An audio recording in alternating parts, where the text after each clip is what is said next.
Alright, people. Look at this, the BMW in the daylight. It's a pretty good looking car, huh? Registered and everything, ready to go. So I put the transfer case in the old Beamer here.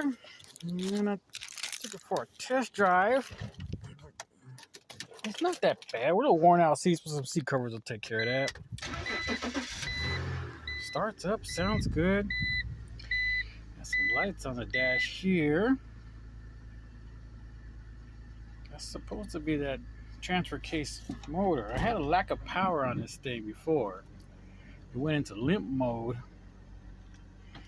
Put 2.3 miles on it. But it turns out when I drive down the road, the front transfer case is making a bunch of noise.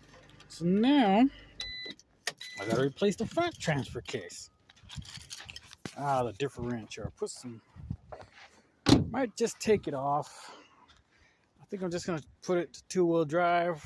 Well, I don't want to spend a bunch of money on this thing, and I don't have an extra one for parts, so I'm gonna take the front axles off and the differential.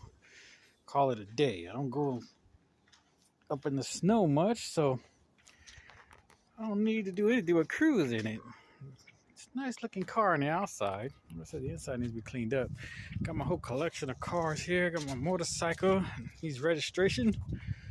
Old Durango I put together. Had a front end wreck.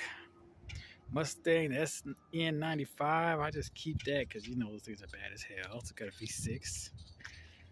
The Equinox just sitting there. Minivan's a customer's car. There's my Impala. That's my work car. I love that thing. Flex fuel. We got the Pontiac Torrent, a small lady's car. It's a badass GXP. Really bad little car. I picked that up at a good deal for $900. I think put about $2,000 in it though. But I mean, look at the rims on that thing. It's bad as hell.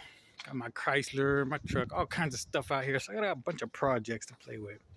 Keep myself busy. Old cop car there. I didn't take the transmission out of that. Put it in my 450. But that's an update on the Beamer. If you guys got any ideas, let me know. Like I said, I went to the junkyard and got a transfer case for the center. Turned out great. Looking for a test drive. Now the front is making all kinds of noise. And the back end's bumping and when I'm taking off. That's all I can say is bumping. I was going to say grinding, but it's just bumping. I think it needs rear shocks. All right, that's the update. Talk to you later. Mr. Mechanic out.